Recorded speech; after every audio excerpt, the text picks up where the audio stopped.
Assalamualaikum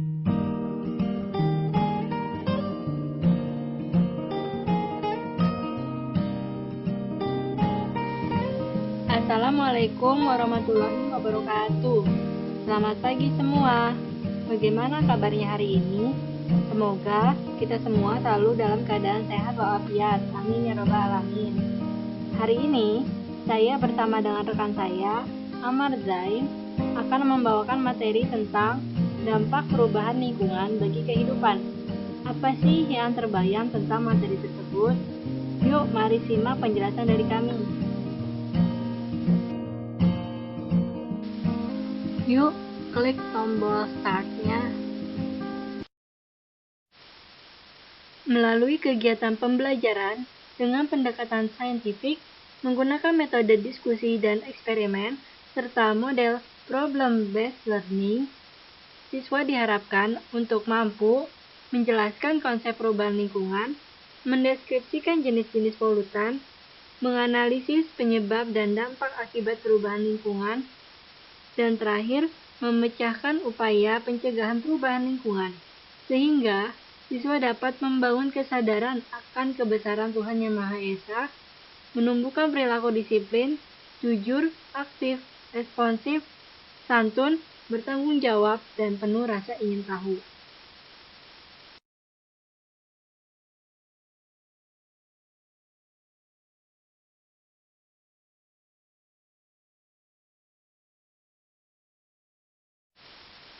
Emil Salim menjelaskan bahwa lingkungan merupakan semua benda, kondisi, serta keadaannya yang mana memberikan pengaruh pada tempat di mana manusia tinggal.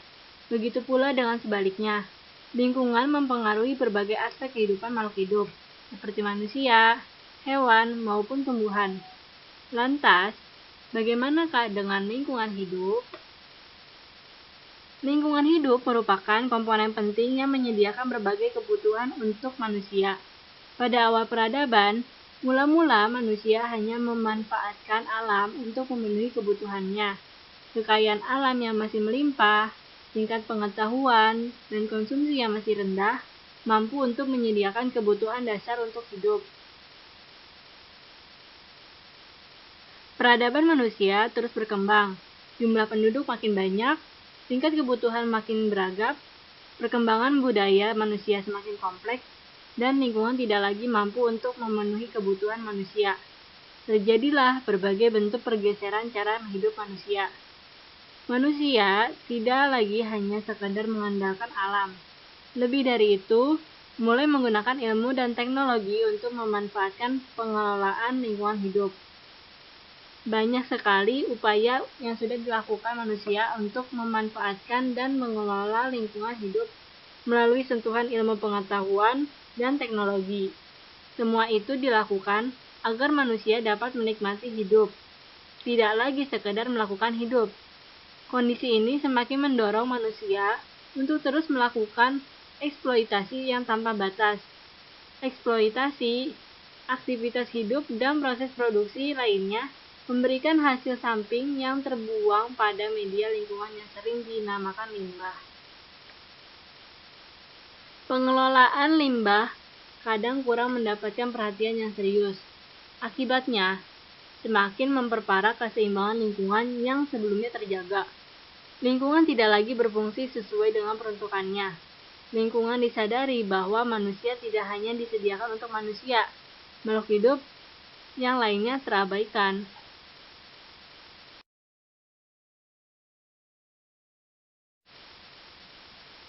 Lanjut gak nih? Lanjut.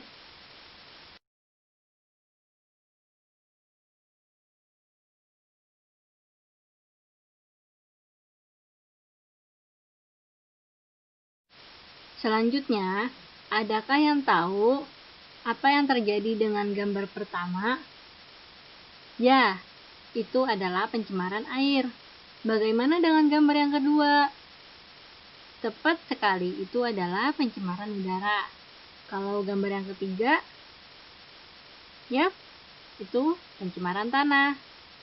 Kalau begitu, bagaimana dengan gambar yang terakhir? Tepat sekali, itu adalah gambar sampah atau polutan. Dari keempat gambar ini, adakah yang tahu apa itu pencemaran?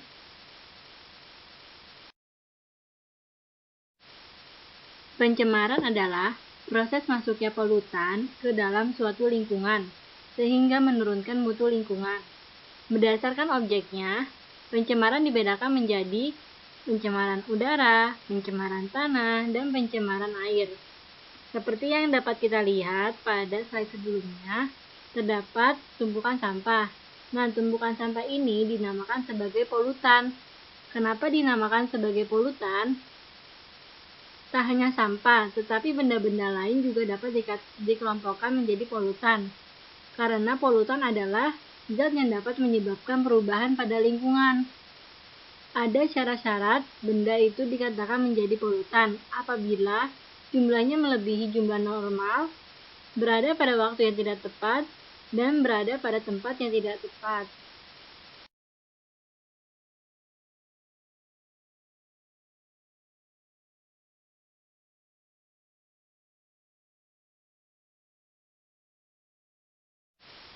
Selanjutnya kita akan membahas tentang macam-macam polusi. Yang pertama ada polusi air. Polusi air adalah masuknya suatu zat, energi, maupun komponen lainnya berupa makhluk hidup maupun benda mati ke dalam air yang menyebabkan penurunan kualitas air, sehingga air tidak dapat berfungsi sebagaimana mestinya.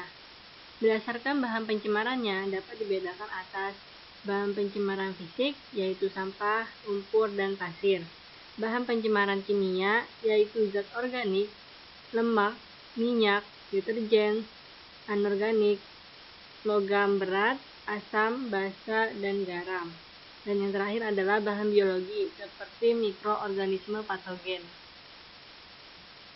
Yang kedua, ada pencemaran udara, yaitu masuknya partikel atau zat kimia ke atmosfer secara alami atau dari aktivitas manusia dalam konsentrasi yang tinggi dan membahayakan bagi makhluk hidup.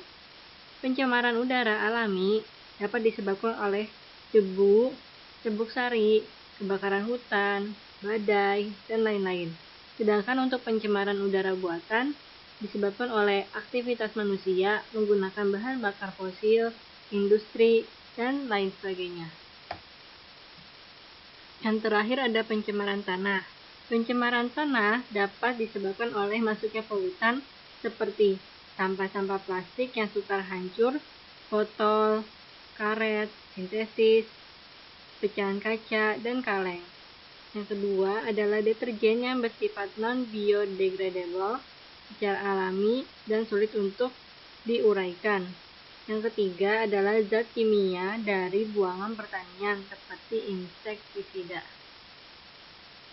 Dan yang terakhir adalah pencemaran suara. Pencemaran suara berupa suasana di perkotaan yang identik dengan kepadatan manusia serta keramaian. Sadar atau tidak sadar, aktivitas manusia banyak yang menghasilkan suara keras seperti suara televisi, kendaraan, bahkan dalam percakapan. Walau kelihatannya itu tidak begitu penting, tapi ada dampak yang menyebabkan ketidaknyamanan. Nah, dampak yang menyebabkan ketidaknyamanan itulah yang menyebabkan terjadinya pencemaran suara.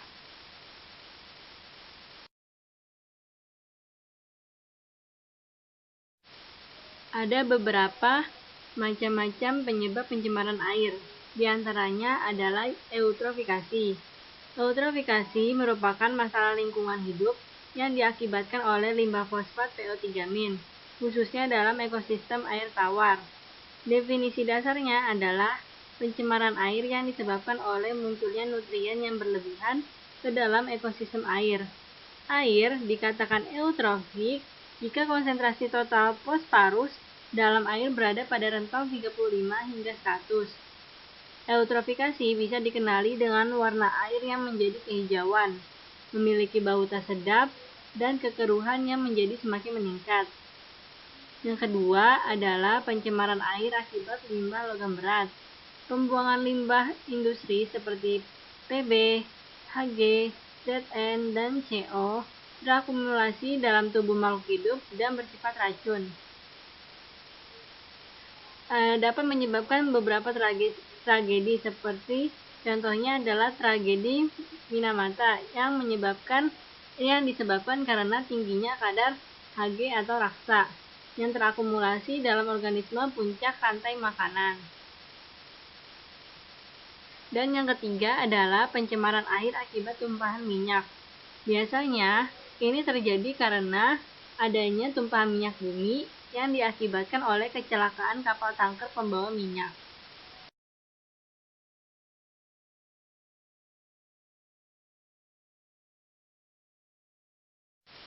Terdapat beberapa penyebab pencemaran udara, di antaranya adalah debu halus dan partikel.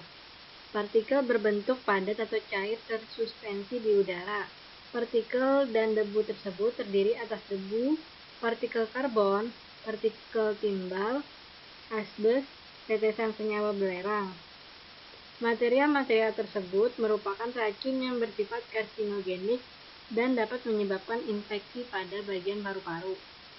Selanjutnya adalah oksida karbon, merupakan gas yang tidak berwarna dan tidak berbau, yang dihasilkan dari pembakaran bahan bakar fosil. Dapat menyebabkan sakit kepala, vertigo, gangguan penglihatan. Gas CO atau gas karbon monoksida yang menghalangi pengikatan oksigen oleh hemoglobin sehingga dapat mematikan. Gangguan ringan menimbulkan gangguan berpikir, gerakan otot, dan gangguan jantung. Karbon monoksida dan karbon dioksida disebabkan oleh pembakaran bahan bakar fosil yang dapat menyebabkan efek rumah kaca dan dapat meningkatkan pemanasan global. Dan selanjutnya ada akibat dari ozon. Oksida O3 atau trioksida merupakan senyawa di udara selain oksigen yang memiliki sifat sebagai pengoksidasi yang kuat dan terdapat di alam dalam jumlah kecil.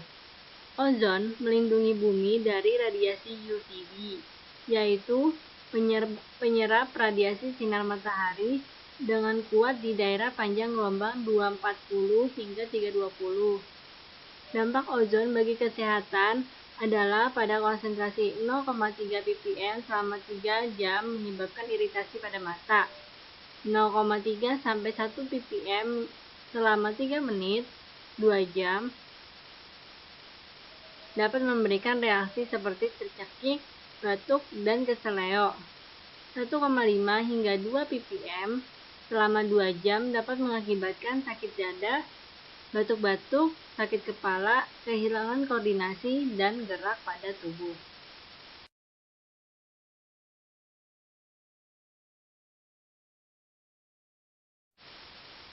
Tanah merupakan sumber daya alam yang mengandung benda organik dan anorganik yang mampu mendukung kehidupan manusia dan peri kehidupan lainnya. Pencemaran menyebabkan susunan tanah mengalami perubahan, sehingga mengganggu kehidupan jasad yang hidup di dalam tanah maupun di permukaan. Pencemaran tanah dapat terjadi apabila antara lain melalui pencemaran langsung dan tidak langsung. Pencemaran langsung terjadi karena penggunaan pupuk yang berlebihan, pemberian pestisida, dan pembuangan limbah yang tidak dapat dicernakan seperti plastik. Pencemaran tidak langsung dapat terjadi melalui air dan udara. Air yang mengandung polutan akan mengubah susunan kimia tanah sehingga mengganggu jasad yang hidup atau di permukaan tanah. Udara yang tercemar akan menurunkan hujan yang mengandung bahan pencemar lainnya. Akibatnya, tanah akan tercemar juga. Bila membicarakan polusi tanah, tidak akan terlepas dari polusi air karena pencemaran tanah dipercepat oleh adanya air. Contohnya, sisa pestisida yang larut dalam air oleh petani akan terbawa kemana-mana, mencemari tanah di sekitarnya dan tanah-tanah lain yang dilalui oleh air tersebut.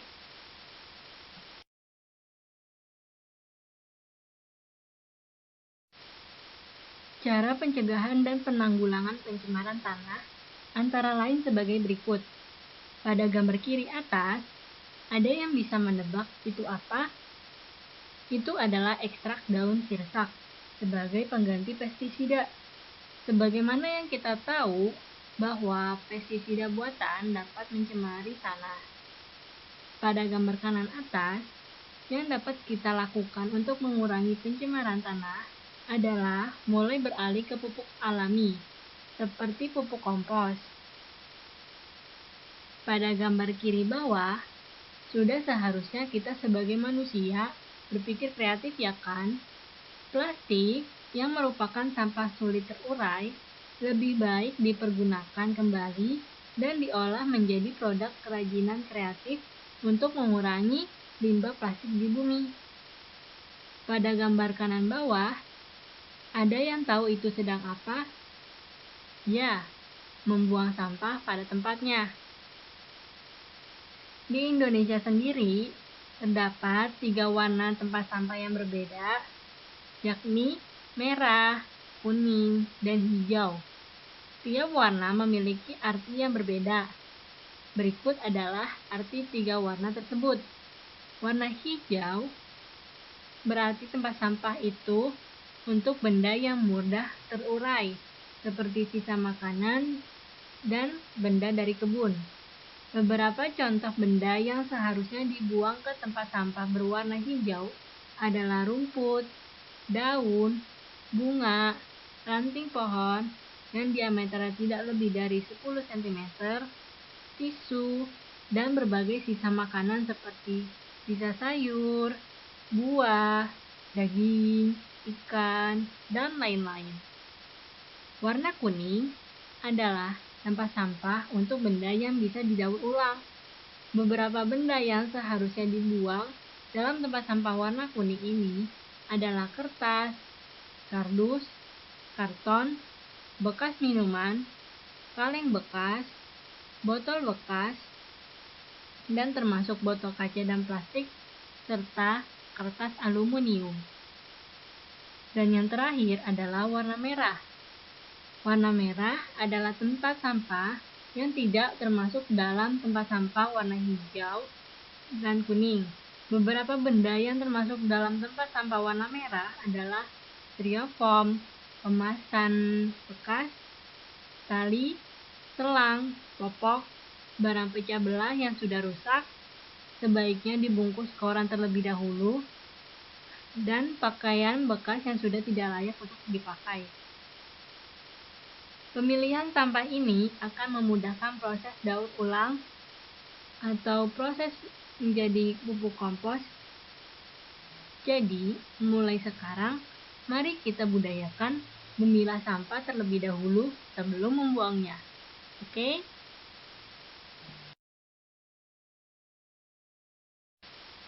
Masih semangat kan? Yuk, dilanjutkan. Selain yang dijelaskan oleh slide sebelumnya, pengurangan pencemaran tanah dapat dilakukan dengan cara remediasi. Remediasi, apa sih itu remediasi? Remediasi adalah kegiatan untuk membersihkan permukaan tanah. Sebelum melakukan remediasi, hal yang perlu diketahui adalah 1. Jenis pencemar, organik atau anorganik, terdegradasi ataupun tidak, berbahaya atau tidak. Yang kedua, beberapa banyak zat pencemar yang telah mencemari tanah tersebut. Yang ketiga, perbandingan karbon, nitrogen, dan fosfat. 4. Jenis tanah. 5. Kondisi tanah, baik itu basah ataupun kering. 6. Telah beberapa lama zat pencemar terendap di lokasi tersebut. 7.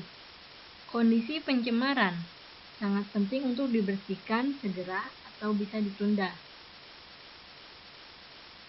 Ada 2 jenis remediasi tanah, yaitu dengan cara in situ atau on-site dan ex situ atau off-site.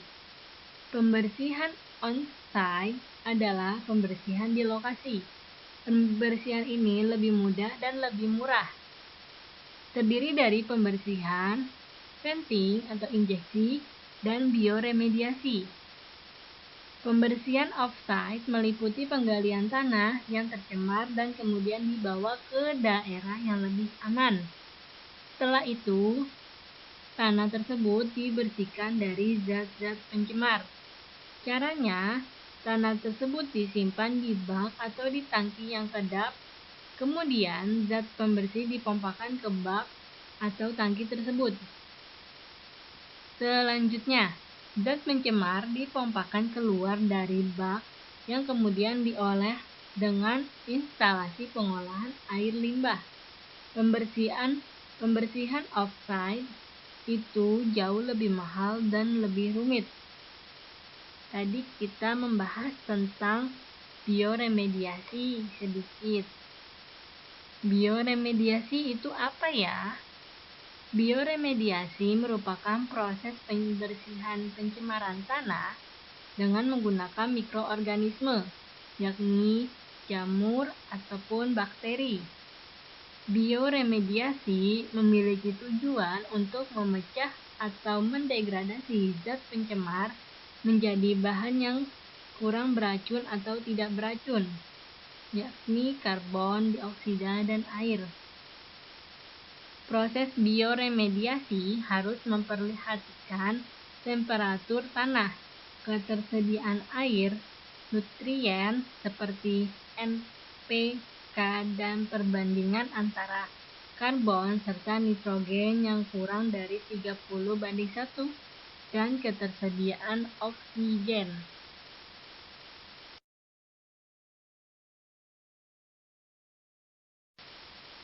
Hayu, sekarang kita klik ya tombol next-nya.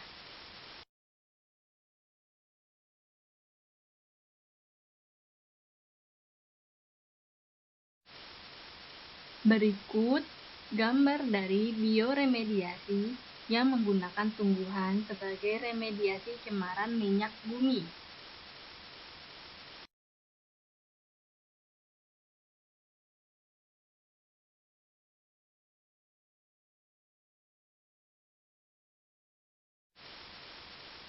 Polusi suara. Pencemaran suara adalah gangguan pada lingkungan yang diakibatkan oleh bunyi atau suara yang mengakibatkan ketidaktentraman makhluk hidup di sekitarnya. Bunyi ataupun suara yang dapat mengganggu dan merusak pendengaran manusia disebut kebisingan. Pencemaran atau polusi suara diakibatkan oleh suara-suara bervolume tinggi yang dapat membuat daerah sekitarnya menjadi bising dan tidak menyenangkan. Jenis-jenis kebisingan ada 4 macam, yaitu 1. Kebisingan terus-menerus dengan jangkauan frekuensi yang sempit seperti mesin gergaji. 2. Kebisingan yang terputus seperti suara arus lalu lintas atau pesawat terbang. Yang ketiga, kebisingan impulsif yang tiba-tiba seperti tembakan, bom, atau suara ledakan. Dan keempat, kebisingan impulsif berupa suara mesin tempa atau saat proses penancapan paku bumi di tempat proyek pembangunan.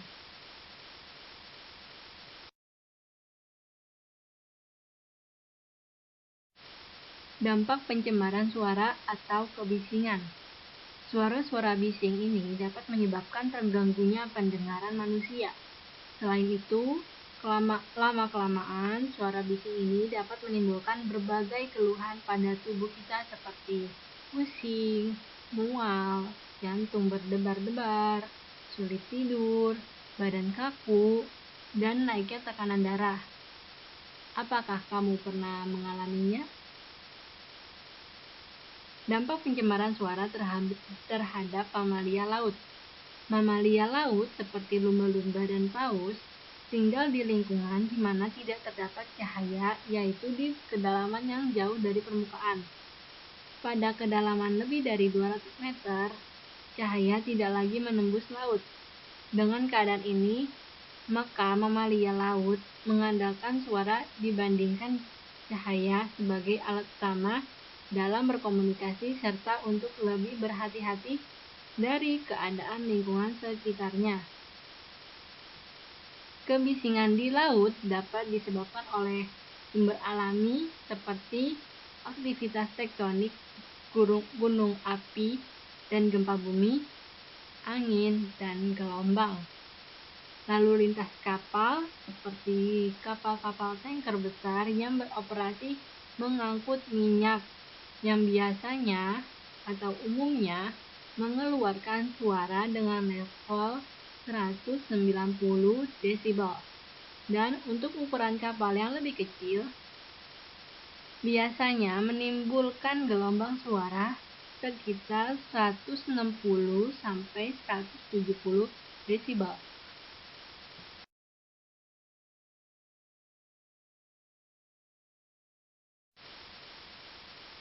Cara pencegahan pencemaran suara atau kebisingan.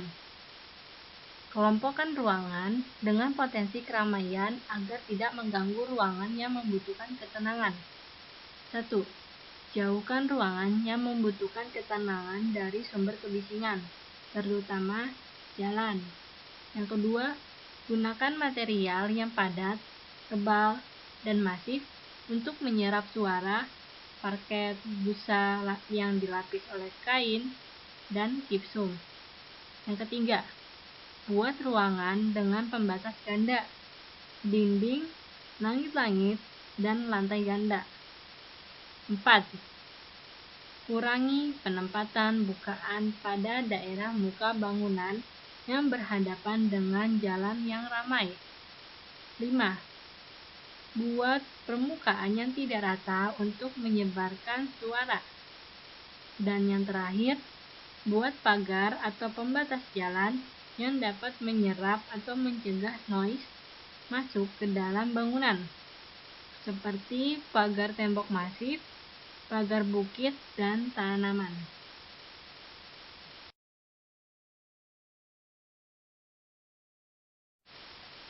Wih, ternyata sudah banyak yang paham ya. Kalau begitu, kita lanjut yuk ke slide selanjutnya. Manusia mempunyai pengaruh yang sangat besar terhadap lingkungan hidupnya. Terdapat hubungan yang saling ketergantungan antara manusia dengan lingkungan hidupnya. Perubahan pada satu subsistem dalam ekosistem akan dapat menimbulkan goncangan ekologis. Alam sendiri menyediakan mekanisme keseimbangan alamiah. Namun, kadang-kadang perubahan tersebut tidak dapat dinetralisir oleh mekanisme tadi. Terlebih lagi, apabila perubahan itu disengaja dibuat oleh manusia. Dengan demikian, manusia akan menjadi faktor penyebab utama terhadap berbagai daur biologi di lingkungan hidupnya. Secara umum, sumber permasalahan lingkungan hidup itu dapat berasal dari 3 sumber utama, yaitu 1. Ledakan penduduk, 2. Teknologi dan industri, 3. Perusakan hutan. 1. Ledakan penduduk. Ditinjau dari sisi ekologi akan membawa beberapa persoalan, antara lain masalah pemukiman, pangan, sampah, dan sumber daya alami. Bertambahnya jumlah penduduk menyebabkan meluasnya daerah pemukiman dan kebutuhan akan pangan juga semakin meningkat.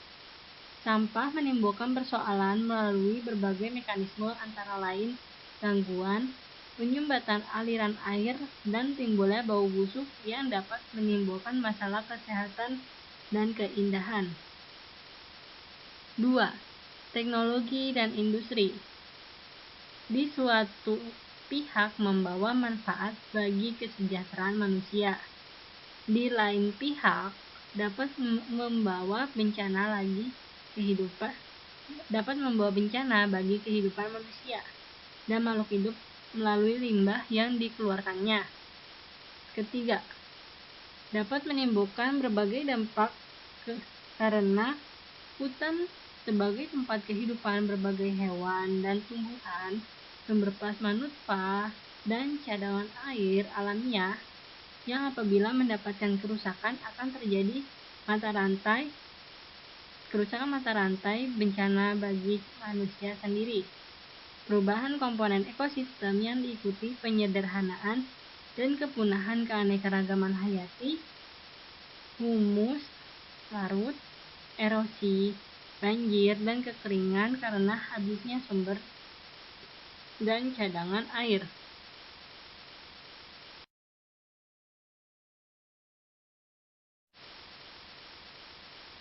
Apa saja sih kegiatan manusia yang mempengaruhi keseimbangan alam atau ekosistem? Adakah yang tahu? Oke, langsung saja ya. 1. Penebangan pohon secara liar dan pembakaran hutan atau yang biasanya kita kenal sebagai deforestasi. Hutan mempunyai peranan yang sangat penting bagi ekosistem. Di dalam hutan, hidup berbagai jenis hewan dan tumbuhan. Hutan menyediakan makanan, tempat tinggal, dan perlindungan bagi hewan-hewan tersebut. Jika pohon-pohon ditebang terus, sumber makanan untuk hewan-hewan yang hidup di pohon tersebut juga akan berkurang atau tidak ada. Karena itu, banyak hewan yang kekurangan makanannya. Apa akibatnya? Akibatnya, banyak hewan yang musnah dan menjadi langka. Selain menebang pohon, manusia kadang-kadang membuka lahan pertanian dan perumahan dengan cara membakar hutan. Akibatnya, lapisan tanah yang dapat terbakar, tanah menjadi kering dan tidak subur. Hewan-hewan tanah tidak dapat hidup. Hewan-hewan besar yang mencari makan ke tempat lainnya, bahkan sampai ke permukiman manusia. Hal ini juga dapat merusak keseimbangan ekosistem. 2. Pemburuan hewan secara terus-menerus.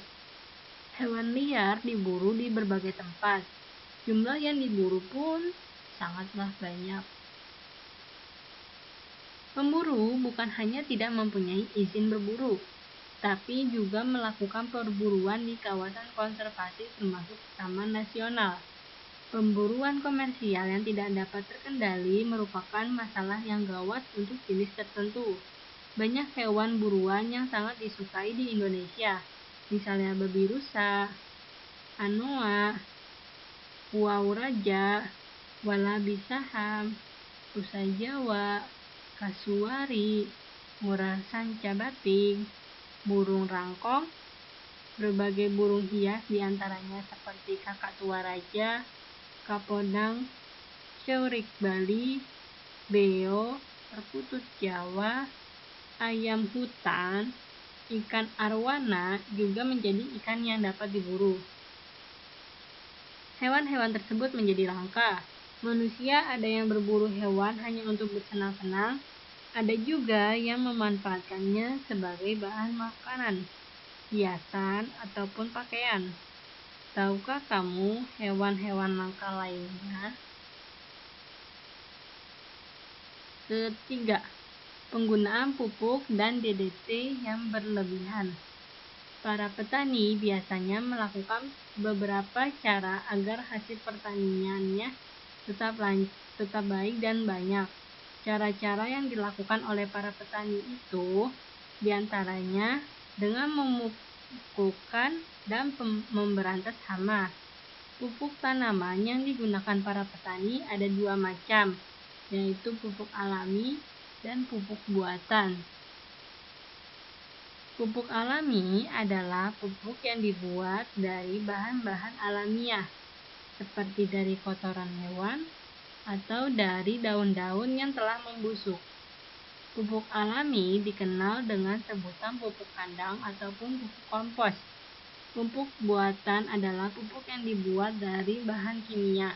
Contohnya pupuk buatan adalah urea, NPK, dan ZA.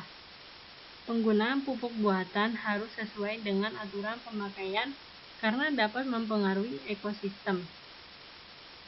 Pupuk buatan yang berlebihan jika kena air hujan akan larut dan terbawa air hingga ke sungai ataupun danau. Akibatnya, Di tempat tersebut terjadi pemupukan unsur hara sehingga gulma dapat tumbuh secara subur. Eceng gondok tumbuh dengan subur sampai menutup permukaan sungai ataupun danau. Makhluk hidup dalam sungai ataupun danau tersebut akan berkurang karena sinar matahari yang dibutuhkan tidak dapat sampai ke dasar laut atau dasar danau. Untuk memberantas hama, para petani menggunakan pestisida atau insektisida.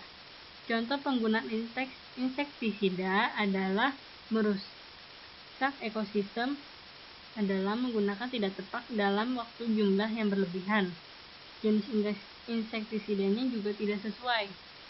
Penggunaan insektisida dan pestisida itu hanya sesuai dengan ketentuan agar tidak membunuh makhluk hidup yang lain, seperti burung ataupun hewan lainnya yang tidak merusak tanaman. Yang keempat, penangkapan ikan di laut dengan pukat harimau ataupun bahan peledak. Cara mencari ikan sering menggunakan pukat harimau. Pukat harimau menggunakan jaring-jaring yang lubangnya sangat kecil dan dapat menjangkau daerah luas. Seperti pada gambar di 11-17, penangkapan ikan dengan pukat harimau ataupun bahan peledak. Kalau di PPT di gambar sebelah kanan bawah.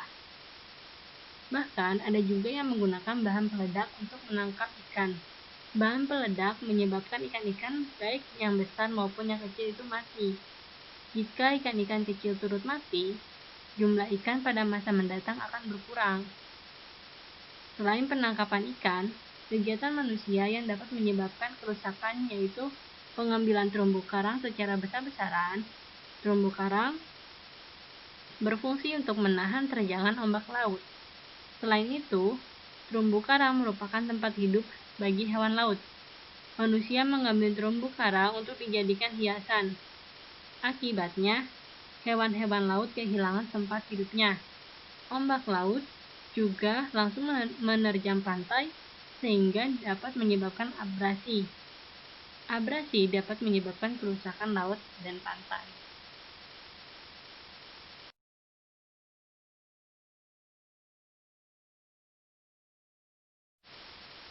Etika lingkungan. Sebagai bangsa Indonesia yang bertanggung jawab, kita tidak menghendaki lingkungan yang semakin rusak akibat ulah manusia yang keliru, tapi kita menghendaki lingkungan yang dapat menyangga kehidupan yang semakin baik bagi flora, fauna, dan manusia yang hidup di dalamnya. Untuk kita memerlukan orang-orang yang sadar lingkungan. Orang yang sadar lingkungan adalah orang-orang yang sudah memahami dan menerapkan prinsip-prinsip ekologi serta etika lingkungan dalam menghadapi masalah dan akibat perbuatan yang berkaitan dengan lingkungan. Di bawah ini adalah beberapa prinsip yang dapat digunakan untuk menuntun sikap manusia dalam penerapan etika lingkungan. Manusia bukanlah segalanya, tetapi merupakan bagian dari lingkungan. Karena itu, menghargai lingkungan berarti menghargai diri sendiri.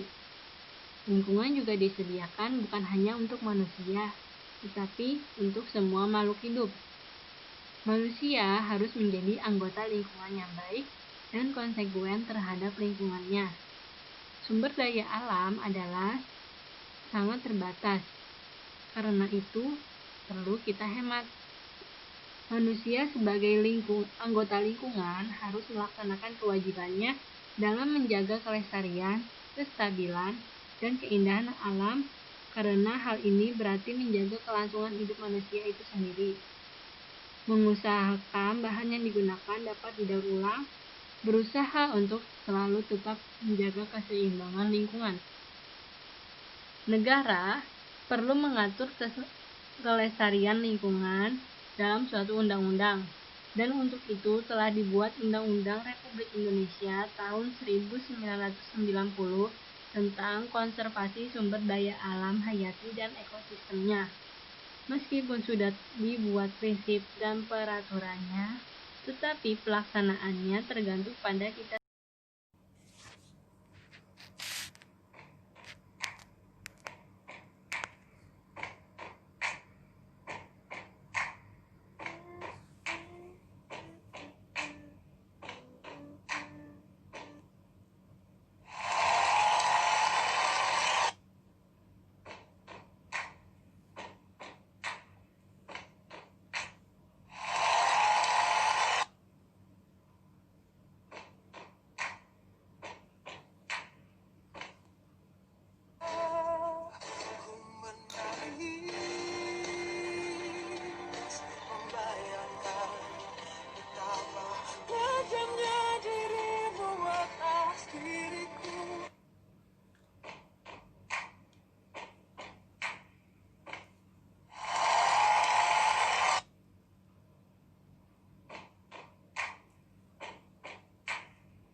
Sekarang kita memasuki soal bagian isian singkat. Tulislah jawaban kalian pada kolom komentar di bawah ini. Nantinya kita akan cocokkan bersama-sama. Nomor 1. Masuknya atau dimasukkannya makhluk hidup, zat, energi, atau komponen lainnya ke dalam lingkungan hidup oleh kegiatan manusia. Pencemaran udara adalah peristiwa masuknya atau tercampurnya polutan unsur-unsur baik buatan manusia ataupun buatan alami. Disebut.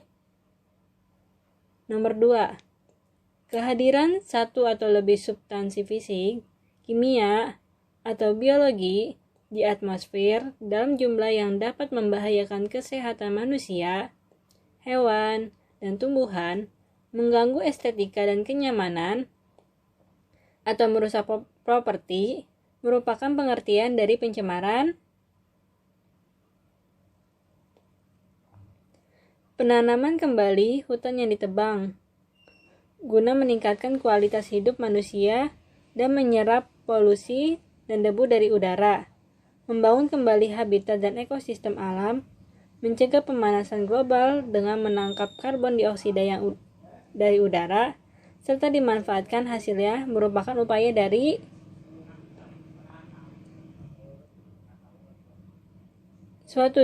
nomor 4. Suatu zat yang mengakibatkan terjadinya pencemaran disebut. Dan yang terakhir adalah nomor 5. Proses pembersihan pencemaran pada tanah dengan menggunakan mikroorganisme seperti jamur disebut dengan. Berikut adalah jawabannya. Apakah ada yang benar semua?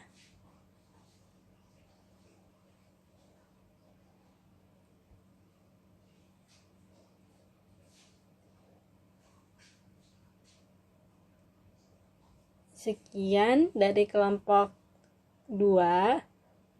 Kurang dan lebihnya mohon dimaafkan. Selamat belajar ya adik-adikku. Wassalamualaikum warahmatullahi wabarakatuh.